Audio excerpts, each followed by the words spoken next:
Hi everybody, welcome to Live Blogger. In this tutorial series, we are designing this coming soon page from scratch using HTML, CSS and JavaScript. Now this is our progress as of now. We have created the design of our coming soon page. Now in this video, I'm going to show you how to make this countdown timer work using JavaScript. So let's get started.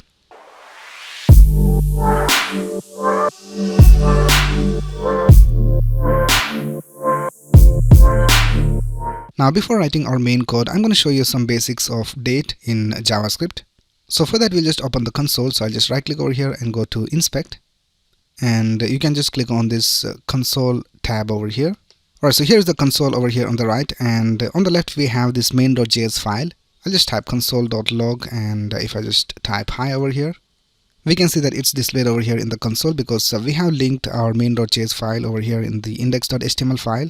So here we can see we have added this line of code. Alright, now first of all, I'm going to show you how to display the current date.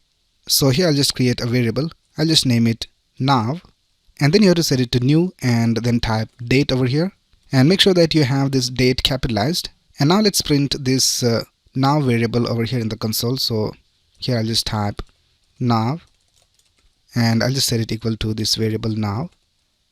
And here we can see it displays the current date, time and all of those things over here. We also have the time zone displayed over here. So this is how you can display the current date in JavaScript. Now in the same way, we can create different dates. So here I'll just type let, and I'll just call it launch date, and we'll set it equal to new date. And here in parentheses you can type any date you want. So I'll just type October, and I'll just type 10/2021, and we'll just set the time to 0000 and 00. And now we will display this launch date over here in the console. So I'll just type launch date, and here we'll just add the variable launch date.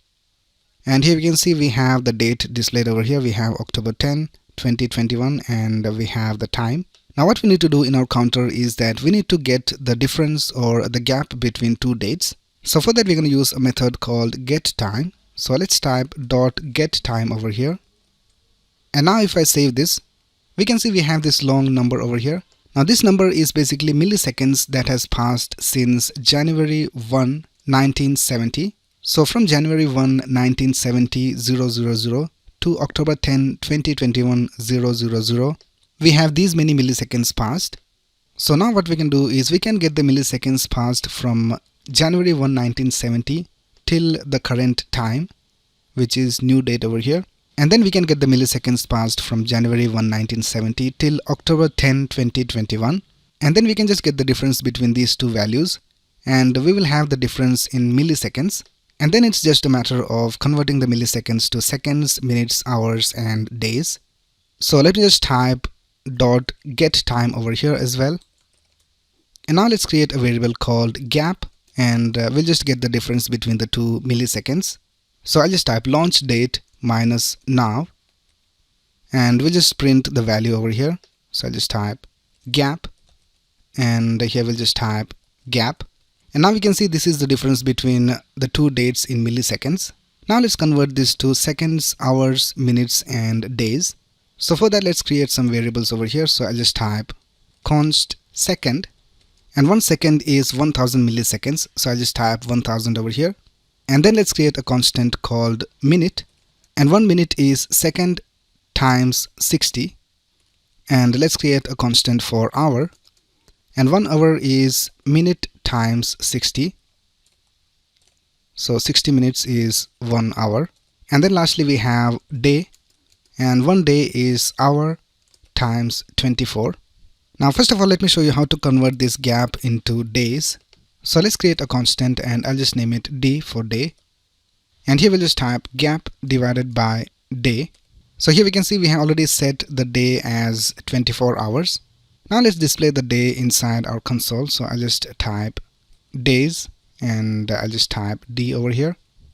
And now we can see it says 6 days, and we have this decimal value over here. Now we can remove that using a function called math.floor, and I'll just include this inside the parentheses. And now we can see we have 6 days remaining. Now in the same way we can get the hour as well. So if I just type const h equals math.floor, and here if you just type gap divided by hour, and if I just display it in the console, so I just type console.log hours, and I'll just type H over here. And if I save this, we can see that there is 144 displayed over here. Now that's the number of hours inside the gap. Now we don't want to have the number of hours inside the gap. We want to have the number of hours which is left over after this value over here. So for that we have to use a modulus operator. So you have to type gap and then add this operator. And then here instead of hour you have to type day. And then we have to divide this whole thing with hour. So let's add parentheses over here. And here I'll just type divided by hour. Now what we are doing over here is that we are getting the remainder of this division, gap divided by day. That's why we are using this modulus operator. And after getting the remainder, we are dividing it with hour. And now let's save this. And now we can see that we are getting the remaining hours and everything is working alright. Now in the same way we can get the minute and the second. So for the minute you can just type const m equals math.floor. And here you have to type gap modulo. And here you have to type hour. And then divide this whole thing with minute. And if I just console.log it over here, minutes and m. And now we can see that the minutes are displayed over here. Now let's add this to our design. So I'll just close this console. Now from this design we need to access these values from here so that we can manipulate them using JavaScript. So let's go back to our code and let's go to the HTML file. And here we can see we have these units and values. And here for the values we will add one more class so that we can access them using JavaScript. So I'll just type day over here for days. And here we'll just type hour. And then we have minute. And then we have second. Right now let's reference this in our JavaScript. So let's save this and let's go back. And here let's create constant and let's name it day value. And we'll just set it equal to document.querySelector. And here we'll just type counter unit container.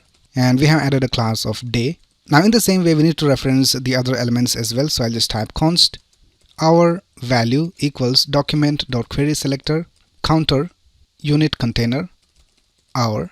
And then we have const minute value equals document.querySelector counter unit container minute. And then lastly we have const second value equals document.querySelector counter unit container and second. Right now let's create a function to update all the counters. So I'll just delete this console log from here and let's create a function with the name of update counter. And now in this function we have to copy these two lines of code. So I'll just copy these two lines and I'll just paste them over here. So every time this function runs we're going to calculate the current time and we're going to calculate the gap between the launch date and the current time. And then we're going to add the values to these HTML elements. So here we just type day value dot inner HTML equals, and here we can see we have already written the code for displaying the day. So I'll just copy this and I'll just paste it over here. And we'll just do the same with all the other values. So I just type our value dot inner HTML and we'll set that equal to this code over here. So I'll just copy this. This is for the hour and I'll just paste it over here. And then we have the minute value dot inner HTML equals, and I'll just copy this and I'll just paste it over here. And then we have second value dot inner HTML, and we haven't written the code for that, so I'll just copy this and paste it down here. And I'll just change this to minute and this to second. Now we can just simply delete these lines of code. And now let's call this function over here. So I'll just type update counter and I'll just change this value to, let's say, 15 October. And let's go back to our website. And here we can see we have 10 days, 23 hours and 32 minutes and 3 seconds. And if I just refresh this page, we have the different values. So we can see that everything is working all right. Now the next thing we need to do is we need to add a timer so that every second this function should run. But before that, let's fix one thing over here. So if I just refresh this, we can see that there is 8 seconds displayed over here. So whenever we have just one number over here, it should automatically add a 0 on the left.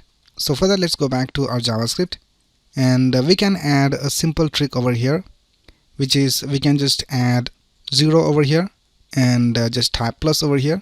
And then we can use a JavaScript function called slice. So I'll just type slice and here we'll just type -2. Now what this does is that it will add a 0 automatically to the left of any number So for example, if we have 23, it will add a 0 on the left. But when we use this slice function and when we type -2 over here, it will just display the last two numbers.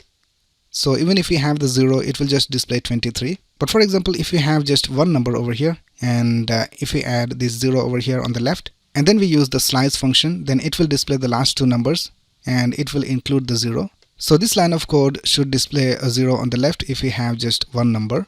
So I just add the same slice function to all the other values. So I just type 0 plus, and here we'll just close the parenthesis and type slice -2, and I'll just copy this and paste it down here and down here, and I'll just copy this and paste it over here and here. And now let's just decrease this to October, let's say October 7. And now let's go back, and here we can see we have 0 displayed over here on the left when we have just one number, and when we had two numbers, 0 is not being displayed. So let's go back. Now one more thing I'll do over here is that when we pass the launch date, I'll just remove the counter and we'll just add a different message over here in this paragraph. So let's do that. So here I'll just use an if condition and I'll just check whether the gap is less than 0. And if the gap is less than 0, then we have to hide the counter. So I'll just reference this counter from here. So we have this class counter over here. So I'll just go back, and here we'll just type const counter equals document.querySelector counter, and here we'll just type counter.style.display, and we'll just set it to none. And here we can see for this paragraph we have this message, hi, we will be back with some awesome features in.